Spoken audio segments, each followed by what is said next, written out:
Inclusif. Le rendez-vous hebdomadaire d'une société plus inclusive. Inclusif, votre émission radiophonique qui traite de tous les sujets liés aux personnes porteuses de handicap.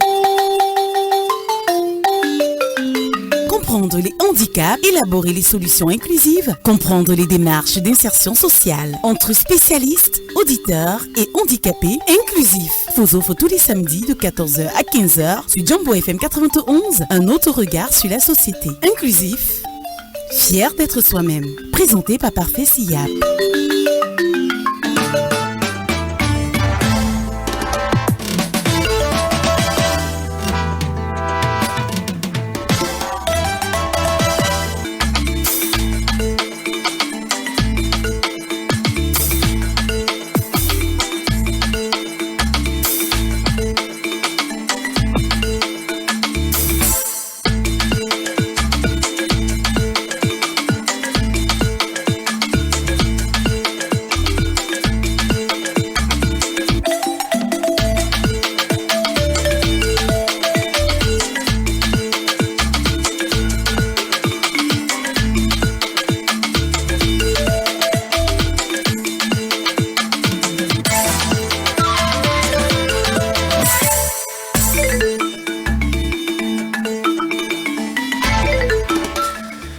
14h02 dans la ville de Douala, 14h02 à EDA, chers auditeurs. Bon après-midi et bienvenue à Inclusif, votre émission hebdomadaire qui sert de tribune pour personnes handicapées en général.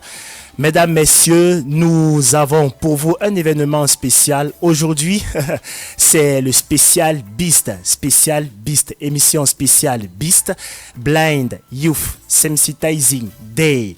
Il s'agit d'un événement de sensibilisation organisé par des jeunes aveugles réhabilités du Cameroun qui vise à sensibiliser le grand public sur les savoirs et les savoir-faire des personnes handicapées visuelles et surtout sur leurs talents.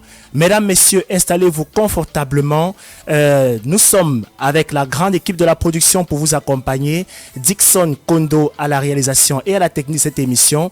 À la présentation de ce programme, je suis Daniel Mutumbu. Avec moi, un invité que je vais vous présenter dans quelques minutes. Le temps pour l'homme aux doigts de fée, Dixon, de nous présenter ou de nous concocter une ponctuation musicale et nous vous revenons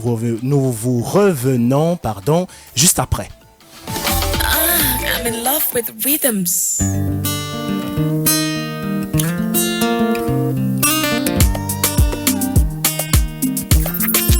Shabba, my boy, lover, love it. I want some love it.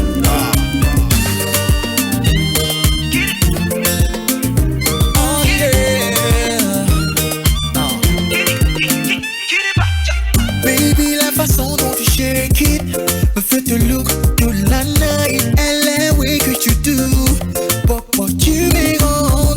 Your beauty shines so bright and it makes me want to sing this song. I know go lie baby girl, c'est toi qui me bang dans ma tête. C'est le tobassi que tu m'as donné, oh oh oh. C'est le tobassi que tu m'as donné, oh oh oh. Baby girl, I go marry you. Baby girl, I must to marry you. Oh, you're my five-star girl. Shawty wale, shawty wale, oh, shawty wale. You think I'm on the jana? Shawty wale, shawty wale, oh, shawty wale.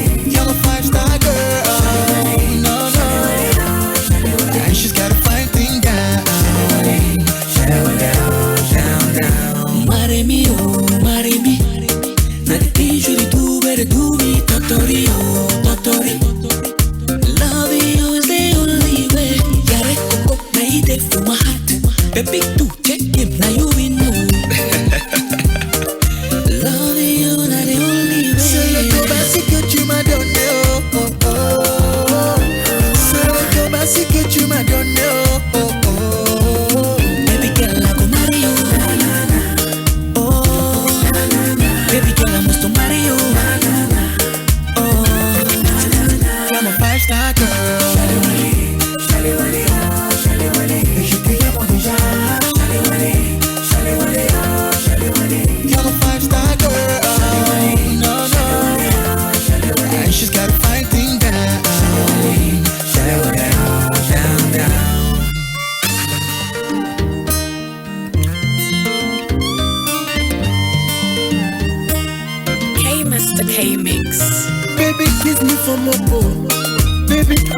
love, oh. Baby, show me some loving, and I go show you some love, oh. C'est le Tobassi que tu m'as donné, oh. Redreams avec le titre Tobassi sur la radio. Mesdames, messieurs, installez-vous confortablement. Baby girl, I must marry you. Oh, you're my five-star girl. You're my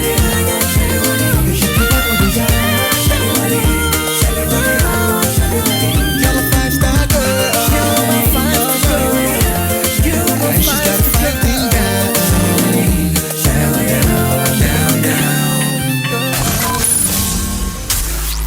Inclusif. Le rendez-vous hebdomadaire d'une société plus inclusive. Inclusif, votre émission radiophonique qui traite de tous les sujets liés aux personnes porteuses de handicap. Comprendre les handicaps, élaborer les solutions inclusives, comprendre les démarches d'insertion sociale entre spécialistes, auditeurs et handicapés. Inclusif vous offre tous les samedis de 14h à 15h sur Jambo FM 91, un autre regard sur la société. Inclusif, fier d'être soi-même. Présenté par Parfait Siap.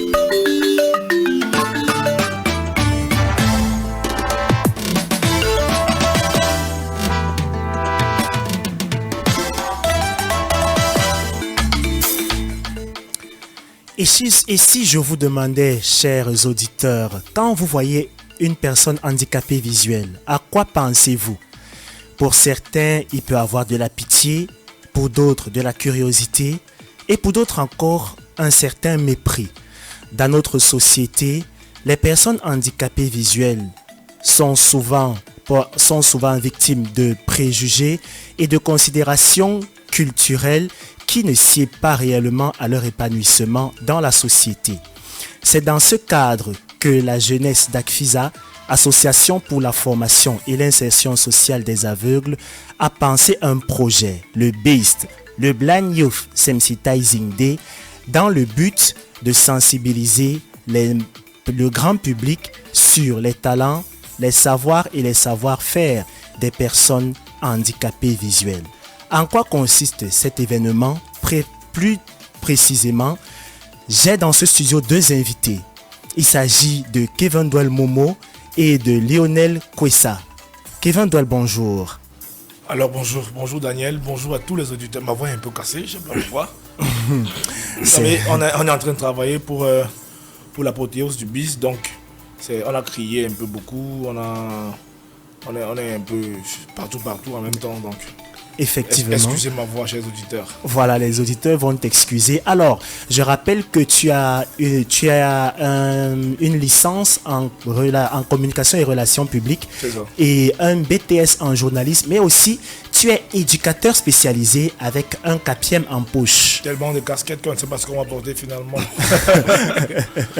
Toutes les casquettes sont importantes. Alors, les auditeurs comprendront donc que tu as assez d'autorité pour parler de la personne handicapée visuelle, non seulement en tant que telle, mais aussi en tant que formateur de ces personnes-là. Kosa Lionel, bonjour. Bonjour Daniel Mutumbu, bonjour à tous les auditeurs de la FM 91 Jambo FM et un big up à Dixon Kondo qui est à la technique tout à l'heure. J'ai dit qu'il devait découvrir le nom. Voilà, c'est moi son auditeur. Voilà, Kwesa, Lionel. Alors toi aussi, titulaire d'un CAPIEM et oui, éducateur spécialisé. C'est ça. Alors, avant d'arriver à l'événement, nous allons d'abord parler de votre parcours pour les auditeurs parce qu'il est intéressant pour les auditeurs de savoir que les personnes handicapées visuelles peuvent aller à l'école, des personnes handicapées visuelles peuvent être des journalistes.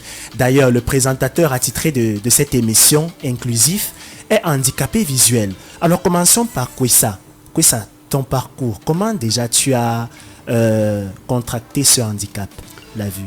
Bon, il faut noter que je suis né déficient visuel. Je n'ai jamais vu jusqu'à aujourd'hui et voilà, je me suis habitué avec. Alors, sur le plan scolaire, comment ça s'est passé? Sur le plan scolaire, quand j'étais tout jeune, les parents ne savaient pas où m'inscrire. On est d'abord allé à Orib, au Rehabilitation Institute for the Blind de Boya. quand j'avais 9 ans. Et là-bas, bon, les encadreurs de là-bas m'ont renvoyé au quartier parce qu'ils avaient dit que j'étais encore tout petit et il fallait quelqu'un pour s'en occuper de moi. Je tiens à rappeler qu'il y avait un malvoyant qui avait demandé qu'on me laisse, qui va s'en occuper de moi. Mais ils ont été catégoriques, ils ont refusé. Du coup, j'étais obligé de rentrer au quartier, d'où il faut noter que c'était en 2002. Et je suis arrivé au quartier, je restais au quartier, j'ai fait 4 ans encore à la maison. C'est en 2006, par le biais d'une radio, bon, je ne sais pas si je pourrais la citer ici, qui avait fait un communiqué à l'époque que le collège évangélique de New Bell avait ouvert les portes pour les enfants pour apprendre le braille. Et tout de suite, c'est comme ça qu'ils ont laissé les contacts et on est entré en contact avec l'encadreur. Donc j'ai commencé l'école le 4 décembre 2006. Au collège évangélique de New Bell. Oui, exactement. Voilà. Bon, je sais que c'est dans un volet assez social à l'époque. Il y avait ce qu'on appelait l'unité braille. Oui, voilà, exactement. Oui. Donc c'est là-bas que j'ai fait mon parcours et j'ai fait pratiquement 2 ans de formation. En quoi? En écriture braille. Bon, bref, en écriture braille, en attention et mobilité et en dactylographie. C'est comme ça qu'en 2008, je suis... Bon, à l'époque, on nous avait proposé, il y avait deux centres. Parce que lors de notre formation, l'encadreur nous avait demandé entre Buea et Yaoundé. Parce qu'il faut noter qu'il y a aussi un centre à Yaoundé, bon, le CEJAC, pour ne pas la citer, oui. Pour ne pas le citer, autant pour moi. Alors, étant donné que moi j'étais déjà à Buea et qu'on m'avait refoulé là-bas, je n'ai même pas réfléchi 2 secondes. Du coup, j'ai une fois opté pour Yaoundé. Bon, c'est comme ça que j'arrive à Yaoundé le 18 septembre 2008. Oui. Et c'est comme ça que j'arrive à Yaoundé, je découvre tous les autres avec qui on était déjà à Douala. C'est comme ça que je commence les classes le lundi, le 21 septembre. C'est d'où j'intègre la classe du CE1. Oui. Là, on est en 2008. Oui, en 2008. C'est comme ça que j'ai pu parcourir jusqu'à mon cycle primaire, jusqu'au cours moyen 2. Et d'où j'ai obtenu mon certificat d'études primaires. Après ça, je suis allé en 6e au lycée bilingue d'Ekounou. Et l'année qui suivait, j'ai fait la classe de 5e, mais j'ai fait de la 5e en 3e première année. Quand je dis première année, bon, je vais expliquer. 3e première année à Douala, dans un collège de la place aussi, qui accueille déjà les personnes déficientes visuelles. Bon, malheureusement, en 3e, j'ai eu je vais appeler ça comment? Je sais pas, je vais appeler ça un mauvais coup. Parce que, catastrophe. Voilà, exactement, une catastrophe. Parce que j'utilisais une machine qui n'était pas vraiment... adaptée. Non, en fait, l'écriture ne sortait même pas bien. L'année-là, j'ai composé le BPC avec la machine-là. Et à cause de cette écriture qui ne sortait pas bien, je n'ai pas eu mon examen. Du coup, vous pouvez vous imaginer, pour un enfant qui a passé toute une année à se donner aux études et qu'à la fin d'année, il ne réussit pas son examen. C'est comme ça que... Ça casse effectivement. J'avais le moral très bas. Du coup, cette année-là, j'ai décidé de retourner sur Yaoundé. Et j'ai refait ma 3e normalement l'année-là. Il faut noter qu'à Yaoundé, on compose en braille. Donc, j'ai composé l'année-là et j'ai réussi à mon BPC, ainsi de suite, jusqu'en terminale, où j'ai eu mon baccalauréat. Et j'ai fait aussi l'ENIEJ, où j'ai obtenu mon CAPIEMP. En tant qu'éducateur spécialisé. Ah, d'accord, c'est vraiment super. Donc vous voyez, c'est un parcours élogieux pour une personne qui n'a jamais vu.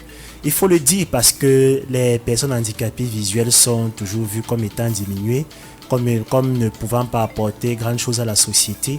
Mais c'est pas parce que la société veut, c'est beaucoup plus par ignorance, par méconnaissance du fait que les personnes handicapées visuelles puissent aller à l'école et puissent travailler un jour. Je ne me trompe pas, Kevin?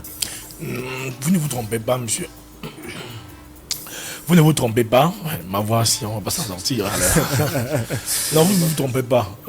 Tout ce qui s'est fait concernant l'école, l'éducation de la personne handicapée, c'est pour qu'elle soit autonome. C'est pour qu'elle puisse se marier, faire les enfants, sans toutefois compter sur un tonton, une tata, pour qu'elle arrête la mendicité en fait. Donc ce que vous dites est vrai. D'accord. Alors, licencié, comme on l'a dit tout à l'heure, en communication et relations publiques, est-ce que vous pouvez expliquer aux auditeurs comment vous avez contracté votre handicap visuel? Bon, c'est très long. On va essayer de résumer ça en deux mots. Je suis né, je voyais quand même. Puis après, ma vision est partie. Mais maman n'a pas constaté ça très vite. Donc c'est vers 3-4 ans que les mouvements n'étaient pas pareils que ceux des valides. Et elle a commencé à se poser des questions. Et directement, elle a pu avoir des réponses que je ne voyais plus. Et il fallait m'emmener à l'hôpital et tout. Bien, après ça, on a cherché également l'établissement dans lequel je pouvais fréquenter. Ça n'a pas été facile, tout comme celui de Lionel.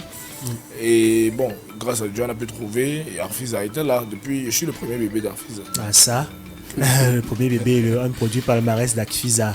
Cette association pour la formation et l'insertion sociale des aveugles dont on remercie d'ailleurs le président, le papa, Coco, Robert et Yagman. Alors, la suite de ton parcours, Kevin?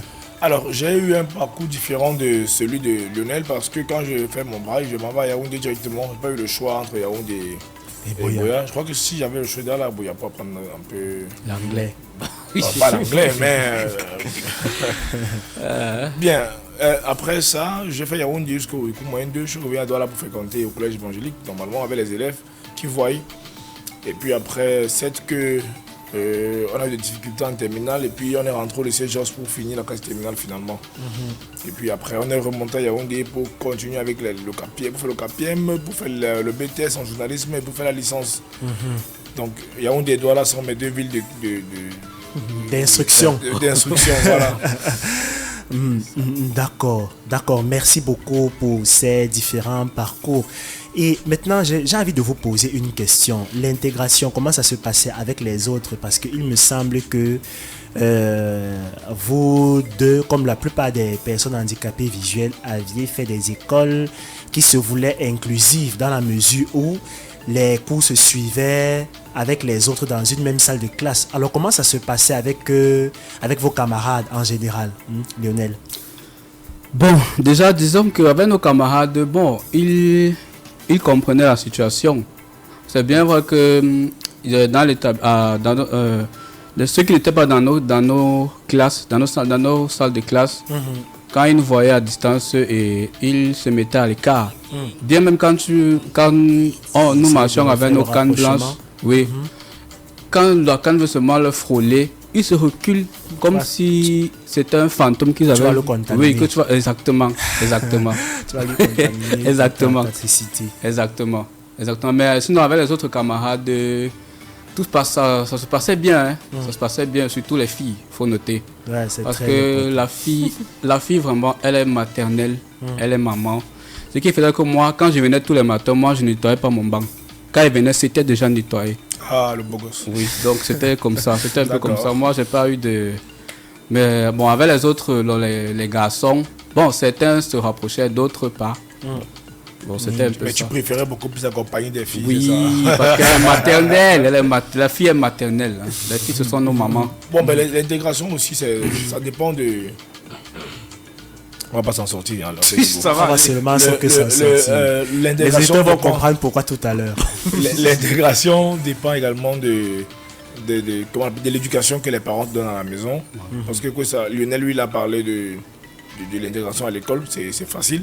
Mais ça dépend de ce que les parents mettent dans ta tête, toi qui quittes de la maison pour aller à l'école. Parce que si tu as été élevé bébé au lait, moi je te nourrir, on va toujours... tu vas pas t'intégrer facilement parce qu'il y a des injures à l'école. On t'insulte, on fait ci, on fait ça. Tu passeras ta journée à pleurer. Tu vas même refuser à un moment donné d'aller à l'école. Mais si tes parents te coachent, tu veux dire quoi, t'éduques de manière dure, comme un enfant normal, parce que d'ailleurs tu es normal. Voilà. La personne handicapée visuelle est normale. Justement. Donc si les parents t'éduquent de manière normale, de manière dure, parce que quelqu'un me disait, un collègue, un grand frère, Ambroise da Silveira, disait souvent, déjà la vie vous a déjà fait, vous a déjà rendu dur, la vie vous rend dur, la vie vous joue dur. Voilà. Bon, il faudrait qu'on continue à être dur avec vous. C'est ça. Donc les parents doivent éduquer un enfant handicapé visuel de telle en sorte que même si on l'insulte comment, même si on le marginalise comment, le stigmatiser. Voilà, il n'a pas de remords, il doit continuer. C'est ça qui permet à ce qu'on s'intègre. Sinon, on ne peut pas s'intégrer. Et vous, comment ça s'est passé l'intégration? Alors moi je suis d'abord je suis d'abord un relationniste. Voilà. Donc du coup moi j'ai eu une intégration facile tant au primaire qu'au secondaire, même à l'université. Donc c'est vrai qu'on était aussi mon banc comme que ça, mais Lionel, mais j'ai eu des injures. Hein. On m'a vraiment. Je vais vous dire une chose. Ça ne manque pas. Lorsque j'étais à l'université, il faisait les neiges, il y a une fille qui m'a dit que j'ai les yeux de serpent. Mais ça ne m'a pas dérangé. Elle m'a dit ça carrément. Peut-être c'est parce qu'elle se sentait hypnotisée par toi qu'elle te le disait. Bon, je sais pas. Peut-être. Mais c'est ce qu'on m'a dit. Et moi, ça ne m'a pas dérangé aucunement. Oh, voilà, tu as tes yeux, avec tes yeux de serpent, là, ne me regarde pas. C'est ça. Donc, si j'étais éduqué de manière à ce que voilà. je suis. mon enfant, oui. Voilà. C'est que je vais passer. Je vais même dire, non, je ne fréquente plus. La fille, là, je ne fréquente plus parce que puis ça ne servira à rien. Aujourd'hui, j'ai ma licence. Aujourd'hui, j'ai mon CAPIEM. Je suis relationné, c'est tout. Donc. Alors, en tant qu'éducateur spécialisé, étant donné que vous avez eu un parcours scolaire tout à fait normal avec les autres, j'ai envie de vous poser une question. Beaucoup de personnes de classes confondues qui s'intéressent à la situation des personnes handicapées visuelles se plaignent ou ont souvent cette suggestion que l'État devrait créer des écoles spécialisées pour des personnes handicapées visuelles. Un parcours atypique, une école spécialisée allant de la maternelle jusqu'au supérieur. Alors, qu'est-ce que vous en pensez? Est-ce que vous pouvez conseiller un handicapé visuel d'aller dans une école spécialisée, Kevin? Alors, je vais dire simplement que ça demande beaucoup de moyens déjà pour l'État. Parce que s'il faut construire une maternelle spécialisée, l'école primaire spécialisée, le secondaire spécialisé, l'université spécialisée, on aura combien d'universités dans les 10 régions? On aura combien d'écoles spécialisées dans les 10 régions? Maintenant, ça c'est sur le plan financier. Sur le plan sur le plan économique. Maintenant, sur le plan social, le handicapé ne va pas s'intégrer dans la société. Il va fréquenter dans une école spécialisée pour travailler dans une entreprise spécialisée également. C'est ça. C'est ça la question. C'est en fait ça qu'il faut se poser comme question. Oui. Autant s'il fréquentait dans une école inclusive, il travaillera dans une entreprise inclusive comme Jambo FM. Effectivement. Voilà. Donc, l'option de école spécialisée, déjà non. Non, parce que ça va plutôt rendre les handicapés visuels plus marginalisés. On ne comprendra pas leur fonctionnement. On va penser qu'ils sont soit des dieux, soit des mendiants. Voilà, soit des dieux, soit des mendiants. Oui. C'est vraiment touchant ça, cette expression. Oui. Alors, effectivement, parce que beaucoup de personnes en parlent justement, que école spécialisée. Déjà, si on n'avait pas fréquenté dans les écoles inclusives ou alors les écoles normales, c'est qu'aujourd'hui, beaucoup de personnes ne devaient pas comprendre comment ça fonctionne avec les personnes handicapées. Aujourd'hui, tu peux arrêter quelqu'un dans la rue et te dire « Ah, je reconnais Daniel. Ah, Daniel, on a fréquenté ensemble. » Mais il est content de le dire. Il peut t'expliquer, même si ce n'est pas exactement ça, il peut t'expliquer quand même comment ça fonctionne. Mais auparavant, où c'était spécialisé, ou alors même si c'est spécialisé même maintenant, ce ne sera pas facile. Il faudrait que la personne vienne à l'école spécialisée là pour comprendre le fonctionnement et pouvoir expliquer aux autres. Aujourd'hui, si on peut se marier voyant et non voyante, et non voyant, c'est parce qu'elle a vu que les non-voyants ne sont pas ce qu'elle pense dans sa tête. C'est ça. Voilà, bon, c'est vrai que il y en a encore beaucoup à faire, mais bon.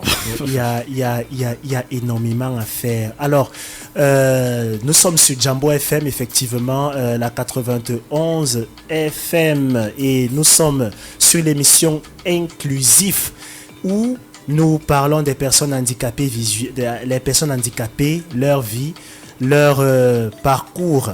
Alors, Lionel. Oui, Daniel. Alors, dis-moi, en tant qu'éducateur spécialisé, ça se passe comment quand il faut donc que vous enseignez généralement dans les salles de classe? Comment ça s'est passé pour toi durant ton parcours de stage? Bon, il faut noter que j'ai fait 3 stages. Et durant mes 3 stages, je me faisais assister par mon enseignante titulaire de classe. Ce qui faisait que quand je prépare les leçons, au moment de dessiner, elle vient m'aider, elle dessine. Et les enfants observent. Bon, au préalable, elle m'oriente en fait. Elle me dit par exemple que sur la photo, c'est telle que je vais dessiner. Donc, quand tu vas demander aux enfants, ils vont te dire, ainsi de suite. Donc, c'est comme ça un peu. C'est un peu comme ça. D'accord. Donc, en fait, qu'est-ce que vous voulez vous êtes en train de nous dire que, par exemple, pour être efficace dans l'enseignement, est-ce qu'il faut forcément une assistance de quelqu'un d'autre qui va... L'école inclusive voudrait que il y ait un enseignant normal, voilà, on dit normal, parce que chaque personne normale est un handicapé qui s'ignore. Voilà. Donc, l'école inclusive voudrait que dans une salle de classe, il y ait un enseignant handicapé et un enseignant normal. Pour voilà, un éducateur spécialisé, c'est mieux qu'il dise ça. Ouais, c'est mieux. Un éducateur spécialisé et un enseignant. On n'est pas éducateur spécialisé rien que pour les aveugles.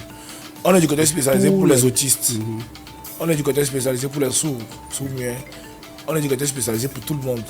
Donc, il faudrait que chacun puisse comprendre la leçon de l'enseignant même qui vient faire le cours. On peut venir, on peut être éducateur spécialisé et nous on n'enseigne pas. Mais on fait comprendre à l'autiste ce que l'enseignant veut lui dire. Transmettre. Voilà, veut lui transmettre. Donc, c'est ça l'école inclusive. C'est pas forcément... comment on appelle ça? Genre que ce soit le handicapé qui soit l'enseignant principal par voilà, exemple. c'est pas forcément ça. Donc maintenant ça se passe que bon, quand il faut que le handicapé soit enseignant, comme Lionel disait, il y a les leçons qu'il peut préparer seul. Bien sûr. Il y a également les leçons où il faut l'assistance de son enseignant titulaire. Voilà. Surtout les endroits où il faut dessiner, il faut présenter les photos, il faut les leçons comme les leçons de sciences, les leçons de mathématiques, les leçons de quoi, histoire, géo. Voilà. Quelques leçons comme ça. Il va falloir soit des graphiques, soit des cartes, ainsi de suite. D'accord. Alors, quel a été le moment le plus difficile pour vous, que ce soit dans l'intégration sociale ou dans les sessions scolaires? Quels ont été les moments les plus difficiles, Lionel? Bon, durant mon cursus scolaire, mon cursus secondaire, surtout moi, j'ai pas eu de moments difficiles. Bon. Mon seul moment difficile, c'est quand j'ai échoué mon examen en 3e. C'est tout ça.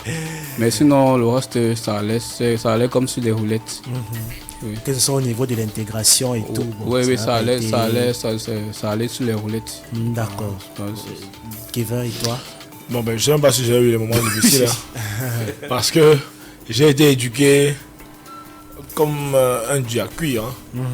Bon, mais il y a quand même toujours des moments où on se dit pourquoi j'ai fréquenté. Voilà, donc c'est pour dire quoi? C'est pour dire que mon moment vraiment difficile, c'est où quand j'ai fini de fréquenter, il fallait avoir l'emploi. Voilà.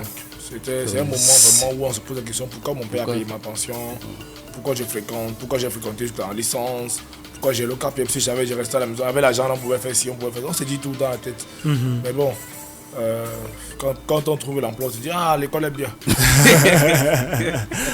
D'accord. Alors, allons un peu plus en profondeur. Maintenant que vous êtes allés à l'école, Lionel et Kevin, vous deviez maintenant chercher des emplois. C'est un moment assez difficile. Très difficile, très difficile. Est-ce que vous pouvez nous raconter une expérience qui a été difficile déjà dans ce cas où vous êtes allé déposer, peut-être dans une école de la place en tant qu'éducateur spécialisé ou dans une entreprise en tant que communicateur? Comment ça s'est passé? Alors, il faut dire que déjà, il faut d'abord féliciter le président Chon pour son grand cœur. Il a quand même il a la main sous le cœur. Il a eu à recruter Parfait qui est handicapé visuel. Donc, on lui tire un coup de chapeau. Par contre, il y a ses collègues, ses homologues PDG qui ont dit et qui ont clamé haut et fort. Jamais un handicapé visuel devra travailler dans sa radio. C'est ça. C'est l'ignorance. Bon, il faut dire que c'est pas facile. Déjà, du vigile au PDG, c'est pas facile. Chacun te frustre à son niveau, chacun te raboue, chacun qui te dit qu'on ne te pose pas les demandes ici. Je ne connais pas dans quelle entreprise on ne peut pas déposer des demandes d'emploi. Voilà. Donc, c'est pas facile, mais on essaye de se battre et on surmonte toutes ces étapes-là. Alors, tout ça pour dire aux auditeurs que c'est vrai, la vie n'est pas toujours rose dehors, mais c'est aussi important que tous ceux qui ont des connaissances des personnes handicapées puissent comprendre cela, qu'en réalité, même si il faut les sortir, il y aura des difficultés, mais comme le dit le dicton, à vaincre sans péril, on triomphe sans gloire. Donc plus on a des difficultés, plus la victoire est éclatante quand on triomphe de ces difficultés-là. Alors, il est bientôt 14h35.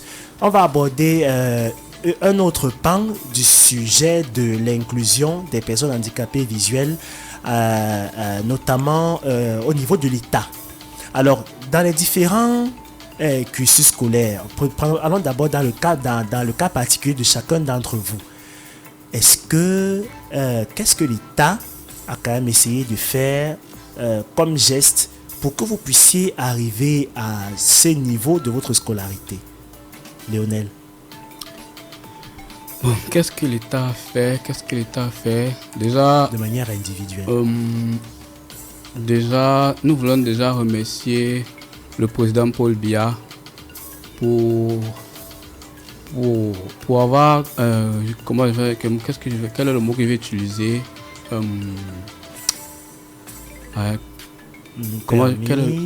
Pour avoir permis que...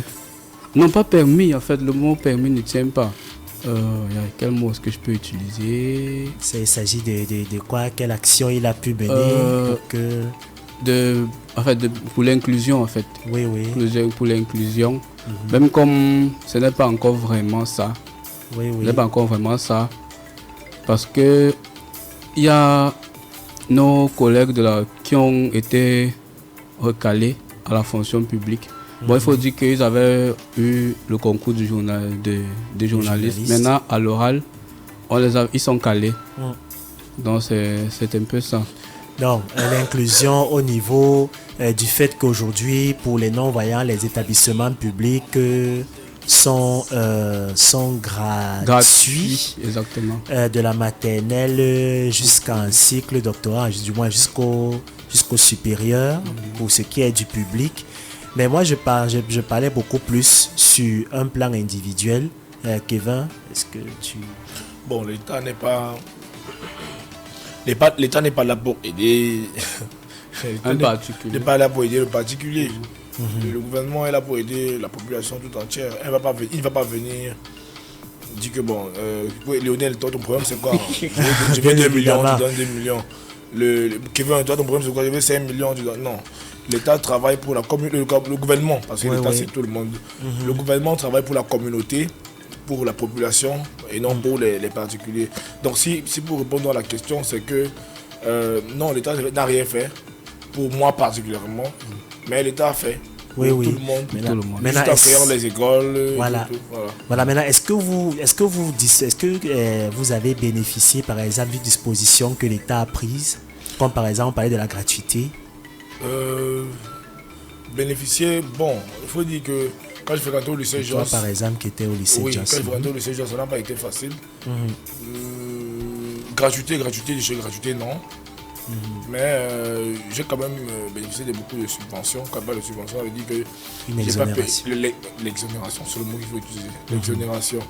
Mais il y a eu la PE, les frais d'informatique, Ouais, bon, ça. on a payé tout ça. difficile. Et pourtant, tu ne fais pas l'informatique. Pourtant, il ne fait pas informatique. Parce que les ordinateurs ne sont pas Adapté. adaptés. Oui. Et puis, on dit frais d'APE, pourtant mon père ne fait pas. Bon, Fred Appé, on dit que tu marches quand même dans la cour Voilà. qui a été arrangée par la paix. Alors, merci beaucoup une fois de plus d'être parmi nous, d'être présent dans ce studio pour qu'on puisse épiloguer sur la vie des personnes handicapées visuelles. Alors, intégration scolaire, intégration socio-professionnelle. Comment les personnes handicapées s'en sortent? Les personnes handicapées visuelles, quand il faut par exemple prendre des cours, et peut-être effectuer un travail qu'on peut vous donner en entreprise, comment ça peut se passer? Bon, moi je vais parler sur le plan scolaire. Disons que au niveau du secondaire, bon, au niveau du primaire d'abord, parce que c'est là-bas qu'il faut commencer. Au niveau du primaire, la personne handicapée visuelle est assise à côté de son camarade valide, même comme il y a certaines qui sont un peu réticents. Oui. La personne handicapée assise à côté de son camarade valide, ce qui fait que quand quand le maître écrit au tableau et il dicte pour que son ami handicapé visuel prenne les cours. Oui, prenne les cours aussi, comme lui également. Bon, au secondaire, c'est la même chose, mais cette fois-ci, c'est comme vous savez, c'est le professeur qui dicte. Oui. Donc, quand le professeur dicte et quand tu n'es pas à la ligne, bon, tu stoppes le professeur, madame, je ne suis pas à la ligne, et il est obligé de t'attendre pour que tu sois au même niveau que les autres. Oui. Et ça se passe comment avec le braille? Disons qu'avec le braille, bon, ce n'est pas aussi facile que ça. Parce qu'il faut dire que le braille s'écrit avec un outil qu'on appelle la tablette et le poinçon. Donc le poinçon qu'on appelle encore le bic des aveugles. Oui. Et ça s'écrit, et on insère le papier dans la tablette. Il faut dire que c'est le papier canson. Oui. On insère le papier dans la tablette. C'est-à-dire un papier plus épais que les formats A4 conventionnels, par également. Donc, c'est à l'aide de ça que le braille s'écrit. D'accord. Et quand je parle de comment ça se passe avec le braille, c'est-à-dire que avec le braille, vous devez écrire et vous devez être à la ligne avec les autres, les autres camarades de classe qui ne sont pas non-voyants comme vous. Alors toi, quel était ton secret quand tu étais à l'école primaire? Bon, mon secret, c'est qu'en fait, j'ai eu la chance d'avoir des camarades parce qu'il faut dire que j'étais dans une école inclusive, oui. Et ce qui faisait que nos camarades étaient habitués avec nous. Donc, ce qui faisait que quand on dictait, ils se rassuraient toujours que je suis à la page. Tant que je ne suis pas à la page, lui aussi, il n'avance pas. Donc, il souhaitait qu'on avance au même moment. Oui, c'était un peu comme ça. D'accord. Avec l'écriture braille. Bon, maintenant, au niveau du secondaire, comment ça se faisait? On utilisait soit le braille, soit le dictaphone pour enregistrer. Le raccourci qui tue le rat. Également. Donc, ce qui fait que quand le professeur est trop rapide, on met le dictaphone en marche, ça enregistre Et puis à la maison, on essaie de mémoriser dans Tu la ne tête. copies pas, tu mémorises. Bon, disons que oui, on copie, mais en même temps, quand on est un peu fatigué de toucher le braille là, on se couche sur le lit. C'est vrai que parfois, quand tu couches le lit, le sommeil t'emporte. Tu écoutes ça comme la voilà, musique. comme la radio, exactement. Puis le sommeil t'emporte et ainsi de suite. Mais sinon, c'est un peu ça. C'est un peu ça. D'accord. Alors, on a parlé de l'insertion scolaire et en entreprise, Kevin, comment ça se passe? Ça peut se passer généralement pour les Non, handicapés j'aime visuels. toujours dire que c'est le handicapé qui s'adapte à l'entreprise. L'entreprise ne va pas s'adapter pour le handicapé. On attend que l'entreprise s'adapte à l'handicapé. Non. Non, Il y a les handicapés qui disent que oh, j'ai travaillé dans tel endroit, il n'y avait pas, il y avait pire. Merci. Il n'y avait pas, mais c'est à toi, le handicapé, de t'adapter. Je prends un exemple simple. Tu ne peux pas venir à Jambo FM, tu travailles et tu demandes au boss de mettre la clim dans ton bureau. C'est ça. C'est un peu plus coûteux. Oui. Mais tu n'y as pas la clim, tu te bats d'abord comme ça. Si tu vas pas dire au boss de t'acheter un ordinateur particulier, non. Voilà, c'est ça. Parce que tu ne vois pas, non. Il ne va pas te recruter. C'est clair. Il ne peut pas te recruter. Donc, C'est clair. si tu as beaucoup de dépenses pour lui, il ne pourra pas te recruter parce que le monde est capitaliste. Oui. Il n'est pas là pour, on n'est pas là pour perdre de l'argent.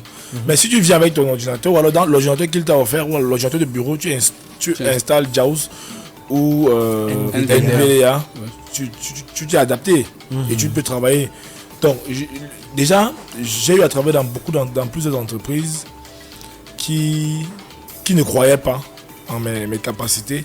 Mais quand je suis arrivé, je me suis adapté et aujourd'hui, tous ces boss sont plutôt très contents. Voilà, effectivement. Alors, 14h43 et nous sommes le samedi 14 décembre 2024. Il y a beaucoup de 4 aujourd'hui dans nos différents dires. Alors, aujourd'hui, c'est l'apothéose d'un événement, le Blind Youth Sensitizing Day. Alors, les activités ont commencé depuis dimanche avec une marche de sensibilisation. Et depuis dimanche, Kevin, quelles sont les autres activités qui ont été menées durant toute cette semaine? Depuis dimanche, on a marché. Et puis, on a fait la marche qui était le dernier poteau jusqu'à le centre multifonctionnel de promotion des jeunes régional de New-Bell. Et puis après, lundi, on a sensibilisé, on a commencé la sensibilisation dans les institutions étatiques, si on peut dire ça comme ça, telles que la Légion et bien d'autres.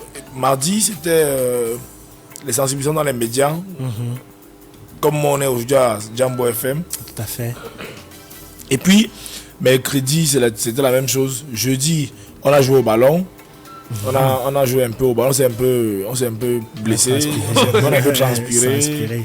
Voilà. Écoute, comme quoi les aveugles aussi jouent au foot. Donc voilà, on a joué au foot, il faut préciser. Voilà, Oui, c'était le foot. Foot des aveugles. Le CC Foot qui est le foot des aveugles. Voilà. Donc on a joué un peu au ballon. C'est vrai que tu m'as beaucoup menacé. c'est vrai. C'était son. C'est ça. Donc, et puis on a sensibilisé également dans une entreprise qui a accepté de nous recevoir pour une sensibilisation. Maintenant, après, on a continué dans les médias avec les sensibilisations. Oui. Et aujourd'hui, c'est l'apothéose. Voilà. C'est l'apothéose. L'apothéose, c'est-à-dire qu'est-ce qui est prévu? C'est une soirée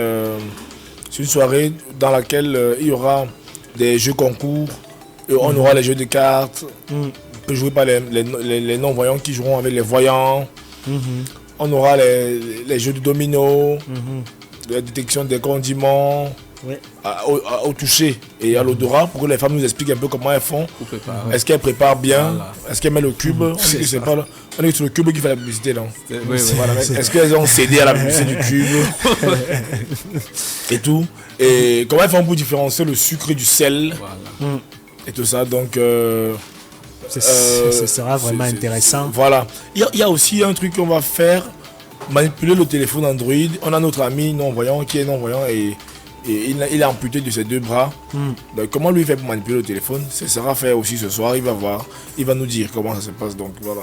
Donc effectivement, pour ceux qui sont invités et ils devront venir, il ne faut pas qu'ils ratent cet événement. Oui. Parce que il y a des choses qu'on ne peut pas montrer. On n'a pas toujours le temps de montrer, soit dans les entreprises, soit à l'extérieur, comment sensibiliser, mais qu'on aura le temps de montrer durant cette soirée-là. Oui. Alors, pourquoi en fait le projet a été pensé? Le projet a été pensé pour démontrer aux yeux du monde, du grand public, que l'aveugle n'est pas ce qu'on pense. L'aveugle n'est pas un sorcier. L'aveugle n'est pas un sorcier. L'aveugle n'est plus un mendiant. Voilà. L'aveugle a changé, il a aussi ses capacités, il a ses talents. On doit l'accepter avec ses capacités, avec ses talents-là. Vous, aujourd'hui, vous présentez une émission. Vous êtes non-voyant également. Oui, tout donc, à fait. il faut préciser. Vous aurez dû rester aussi, si on ne vous avait pas éduqué durement, ou alors si vous ne vous étiez pas inséré, vous serez resté au bord de la route en train de demander quelques pièces. Voilà. Donc aujourd'hui, vous présentez l'émission, vous êtes journaliste. Voilà, donc c'est ça qu'on veut montrer au grand public. Ne considérez plus l'aveugle comme celui qui va mendier, celui qui... D'ailleurs, si un aveugle voit ta petite amie quelque part, il peut l'arracher. C'est mieux de fuir avec elle. Parce que les aveugles... D'accord, Dixonnerie quand on parle de ça. Donc, c'est pour ça que le projet a été, et on est rendu à la 40e édition. Et quelles sont les innovations qui ont été apportées pour que le projet soit plus retentissant, plus tonitruant, plus porteur? Alors on est à la 6e édition. Il y a eu 2018, 2019, 2020, ainsi de suite. Bon, Oui, Corona est venu, donc on est presque à on serait à la 6e édition si on avait fait lors du Corona. On est à la 5e donc. Alors l'innovation de cette année, c'est les entreprises qu'on a touchées. Les années précédentes, on était dans les écoles, les établissements scolaires, les églises, et ça a été fait aussi cette année, mais cette année on a ajouté les entreprises parce qu'on ne les a pas sensibilisés les années précédentes. On a dit, donc il y a les gens qui ne vont pas à l'église, les gens qui ne fréquentent plus et qui ont besoin d'informations. Et il fallait donc les toucher. C'est pour ça qu'aujourd'hui, cette semaine, on est allé dans une entreprise et dans une institution étatique. Et je crois que le message est passé, tous ont apprécié. Donc c'est ça qu'on a changé, et il y aura encore des innovations pour l'année 2025. Ouais, effectivement, il y aura des innovations parce qu'on ne criera jamais assez, on ne sensibilisera jamais assez concernant la vie des personnes handicapées visuelles. Et je tiens d'ailleurs à préciser à nos auditeurs que tous ceux qui sont autour de cette table sont aussi formés en informatique adaptée. C'est ça, Lionel? C'est ça, Daniel, c'est ça, alors, effectivement. Alors, comment la formation en informatique adaptée se passe? On a juste effleuré tout à l'heure quelques moyens par lesquels cela se fait. Bon, disons que nous utilisons les ordinateurs normaux. La seule différence, c'est que dans nos ordinateurs, nous avons des applications, des lecteurs d'écran. Voilà, s'il faut les appeler ainsi, des lecteurs d'écran, nous avons NVDA et nous avons JAWS.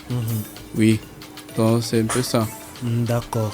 Alors, nous nous acheminons déjà très doucement vers la fin de notre programme, de notre tribune d'expression cet après-midi. Alors, qu'est-ce que on peut dire? Quel est l'appel qu'on peut lancer à nos auditeurs? On va faire un dernier tour de table. Kevin? Alors, on va simplement demander à nos auditeurs de changer leur regard envers la personne handicapée. Et je vais demander aux entreprises de nous accompagner dans nos projets comme Jambo FM, en espérant qu'en 2025, le président Chop va toujours continuer à nous accompagner à travers Jambo FM. D'accord, merci. Lionel, qu'est-ce que tu peux dire comme mot de fin? Ce que je peux dire, c'est que, chers parents, si vous avez des enfants handicapés visuels dans vos maisons, s'il vous plaît, laissez-les sortir. Laissez-les sortir parce que perdre la vue, ce n'est pas perdre la vie. La vie, elle est très belle. Et je vais profiter pour dire aussi un très grand merci au président Chop pour avoir compris que les personnes déficientes visuelles ont également leur place dans la société. Et je fais un coucou à Parfait Siap qui n'est pas là aujourd'hui. J'aurais vraiment aimé le rencontrer, mais malheureusement il n'est pas là aujourd'hui. Je lui fais un très grand big up. Voilà. Et il sera très certainement là dans les éditions prochaines. Et nous vous remercions à vous aussi d'être passé dans ce studio, d'avoir répondu présent à notre invitation ici à Jambo FM, mais surtout de venir nous parler de cet événement, le Blind Youth Sensitizing Day, parce que moi je fais partie de l'événement. C'est normal. Voilà, chers auditeurs, nous approchons de la fin de notre programme. Nous vous remercions beaucoup de nous avoir prêté votre attention. Merci aussi à Dixon, hein, le grand Dixon Kondo. Yes, c'est lui, normalement. Technicien et réalisateur. Je vais dire merci à mon chauffeur, il est en bas, mais il va pas suivre, mais je vais quand même lui dire merci. Il s'appelle Félix, c'est lui qui me conduit depuis le matin. Waouh. Donc, voilà, merci beaucoup Félix qui a consacré sa journée à la personne handicapée visuelle qu'est Kevin Douel Momo. Merci à Dixon Kondo d'avoir assuré à la réalisation et à la technique de ce programme. À la présentation, je suis Daniel Mutumbu. Nous serons encore ensemble samedi prochain pour une nouvelle thématique et pour de nouvelles personnes qui vont venir ici nous montrer leur talent, leur savoir, leur savoir-faire. D'ici là, portez-vous bien et surtout, gardez la positive attitude. Inclusif. Le rendez-vous